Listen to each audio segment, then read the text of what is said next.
কাছাড় জেলার শিলকুড়ি চা বাগানের জমি দখলকে কেন্দ্র করে ফের উত্তপ্ত হয়ে উঠেছে পরিস্থিতি। চা বাগানের হাজার বিঘা জমি অবৈধভাবে দখল হয়ে যাওয়ার অভিযোগ তুলে প্রশাসনের দ্রুত হস্তক্ষেপ দাবি করেছে শিলকুড়ি চা বাগান আদিবাসী ভূমি সুরক্ষা কমিটি। রবিবার আয়োজিত এক নাগরিক সভা থেকে মুখ্যমন্ত্রীর দৃষ্টি আকর্ষণ করে সিএম ভিজিলেন্সের তদন্ত এবং অবিলম্বে উচ্ছেদ অভিযানের দাবি জানানো হয়। রবিবার শিলকুড়ির জগন্নাথ কমিউনিটি হলে শিলকুড়ি চা বাগান আদিবাসী ভূমি সুরক্ষা কমিটির উদ্যোগে এক নাগরিক সভার আয়োজন করা হয়। সভায় উপস্থিত কমিটির সদস্যরা অভিযোগ করেন, দীর্ঘদিন ধরে চা বাগানের বিপুল পরিমাণ জমি অবৈধভাবে দখল করে রেখেছে অবাগানীরা। তাদের দাবি, ইতিমধ্যেই প্রায় 1000 বিঘা চা বাগানের জমি বেদখল হয়ে গেছে, যা বাগানের অস্তিত্ব ও শ্রমিকদের ভবিষ্যতের জন্য বড় হুমকি হয়ে দাঁড়িয়েছে। সভায় সর্বসম্মতিক্রমে সিদ্ধান্ত নেওয়া হয়, চা বাগানের দখল হওয়া সমস্ত জমি দ্রুত উদ্ধার করতে হবে।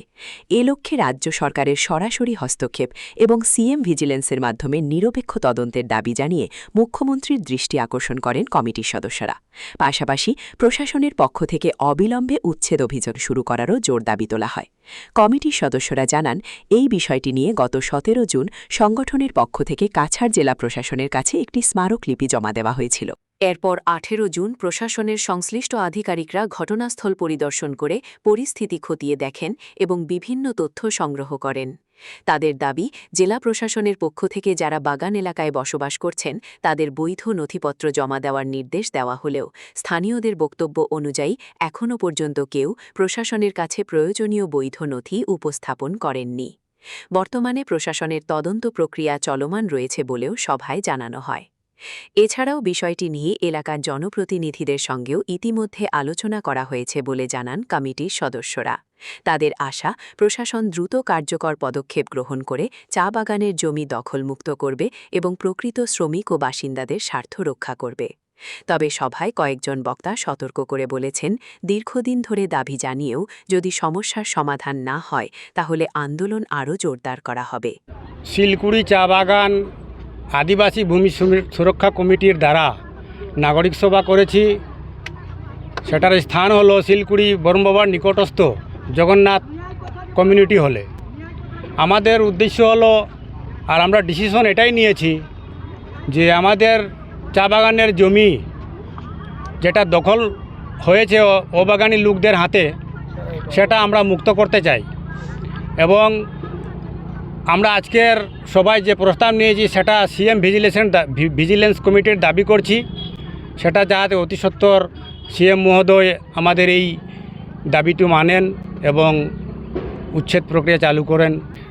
প্রায় 1000 বিঘা জায়গায় দখল হয়েছে। যারা দখল করেছে সেটা আমি বলতে পারবো না, কিন্তু অবাগানীর লোক আছেন, বাগানের মানুষ না। সেটা নাগরিক সভাটি প্রকৃতভাবে এখানে 4টা যে বাগান আছে সেই বাগানের শ্রমিক ভাই বোনদের ওদের শুভাকাঙ্ক্ষীকে নিয়ে হয়েছে। আমরা গত 17 জুন ইয়াসি থেকে একটা স্মারকলিপি দেওয়া হয়েছিল জেলা অধিপতিকে, এবং 18 তারিখে এখানে একটা ইনকোয়ারি আরম্ভ হয়েছিল। এর পরিপ্রেক্ষিতে চার বাগানের শ্রমিকরা মিলে, যুবকরা মিলে ওরা একটা কমিটি গঠন করেছে। সেই কমিটির মাধ্যমে গত 30 জুন আবার একটা স্মারকলিপি দেওয়া হয়েছে, এবং সেই স্মারকলিপিতে সিএম ভিজিলেন্সের সাথে অনেক কিছু দাবি দাওয়া রাখা হয়েছে। আমরা জানি একটা ইনকোয়ারি আরম্ভ হয়েছে, যেহেতু ডিসির মাধ্যমে সরজমিনে এসে ওরা তদারকি করেছিল। আমরা বিশ্বাসী একটা ইনকোয়ারি চলছে। সেখানে ডিসি মহোদয় বলে গিয়েছিলেন যে যারা সেই বাগানে আছে বর্তমানে ইলিগ্যালভাবে, অবৈধভাবে, ওদেরকে বলা হয়েছিল ওরা ডকুমেন্ট গিয়ে প্রস্তুত করবে। আমরা যে খবর নিয়েছি কাল পর্যন্ত কোনো ডকুমেন্ট জমা হয়নি। আমরা কমিটির মাধ্যমে আমরা এটাই সবাইকে বলে দিতে চাই, আমরাও চাই যারা দখল নিয়েছেন অবৈধভাবে ওরা নিজের ডকুমেন্ট গিয়ে জেলা অধিপতির কাছে জমা দেওক। জেলা অধিপতি চার বাগানের শ্রমিকের নেতাদেরকে নিয়ে, শ্রমিককে নিয়ে, ওদেরকে নিয়ে জেলা অধিপতির কনফারেন্স রুমে সভা রাখুক। যদি কোনো নথি ভুয়ো থাকে, ফলস থাকে, তাহলে আমরা কিন্তু এই কমিটির মাধ্যমে ওদের উপরে এফআইআর করব। আমরা শেষ রক্ত দিয়েও আমাদের জায়গা আটকাবো। এবং দ্বিতীয় কথা হচ্ছে, আমরা সিএম ভিজিলেন্স দাবি করছি। আমরা চা শ্রমিক নেতাদের কাছে পৌঁছেছি, সাংসদ বিধায়কদের কাছে পৌঁছেছি। এরপরেও যদি সুরাহা না হয়, আমাদের কমিউনিটি আছে, আমাদের অভিভাবকরা আছে, চা শ্রমিক নেতৃত্ব আমরা এক জায়গায় জমায়েত হবে সিদ্ধান্ত নেব। যদি এর পরিপ্রেক্ষিতে আইন হাতে নিতে বাধ্য হয় তাহলে দোষটা কিন্তু আমাদের থাকবে না। আমাদের জমি যদি দখলমুক্ত না হয়, নিশ্চয়ই আগামীতে আমরা একটা কঠোর পদক্ষেপ নেব। ঘরগুলো যখন আমি দেখে আসছি, এই ঘরগুলো আগে আসলো না, এখন আস্তে আস্তে আস্তে আস্তে ঘরগুলো দেখি যে বাড়তে বাড়তে বাড়তে আমাদের একটা উপর বিল আসলো। এই বিলটার সামনে দেখি নতুন নতুন ঘর, এগুলো একদম নতুন নতুন আছে, হঠাৎ করে বসেন সেটা এদের রাস্তা হয়ে গেছে, 2-3 বছর হয়েছে এদের রাস্তা হয়ে গেছেন, কারেন্ট লাগে গেছেন, বহুত ঘর আছে। 2000 বিঘা বেশি নিয়েছে। এই মানুষগুলো কেউ চিনতে পারবেন না।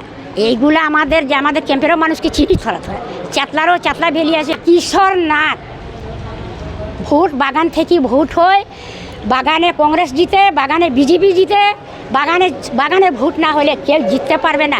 এখন ঘৃণা কেন করছেন? ঘৃণা কেন করছে? বাগান শ্রমিককে দেখে করে ঘৃণা কেন করলেন? এমএলএ শহর জমিনে আসে করে আমাকে বুঝান যে এটা লোকাল। যদি বাগানি লোক হয়, লোকাল হয়, তাহলে আমরা কারণও হাত জোর করবো। আমরা জানি না এটা বাংলাদেশি হইব।